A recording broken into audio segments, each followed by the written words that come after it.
Nous allons maintenant réaliser le programme qui va nous permettre d'exploiter notre fonction de boucle.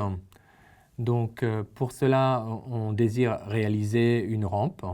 Donc si nous regardons le programme que je viens d'écrire, donc on a toujours la LED qui est branchée donc sur la broche 9. Donc là, on configure une constante qui s'appelle LED. Et dans la partie du programme proprement dite, on met cette LED en sortie, comme nous l'avions auparavant, donc ça n'a pas beaucoup changé.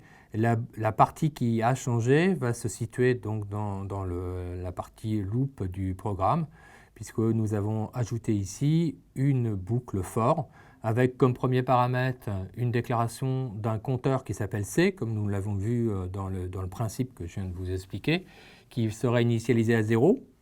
Nous aurons ensuite, au niveau de la condition de boucle, une expression qui va tester si ce compteur ne dépasse pas 255, auquel cas on sortira de la boucle.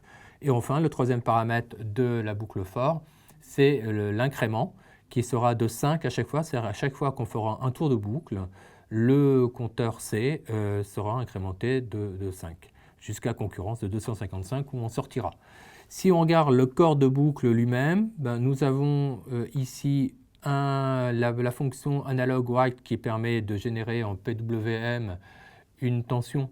Et cette tension, donc sur la LED, donc la LED qui est dans sur la broche 9, et cette tension sera ni plus ni moins que la valeur du compteur. Ce qui fait que nous allons donc envoyer une tension qui va partir de 0 volts pour la valeur de C égale 0, jusqu'à 5 volts, qui est la tension maximum et qui correspond donc au paramètre 255, comme nous l'avons déjà démontré et vu sur la fonction linéaire qui lie ces deux paramètres.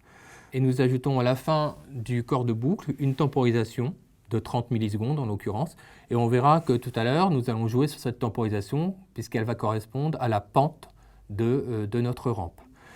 Testons sans plus attendre notre programme en téléversant donc cela sur la carte Uno.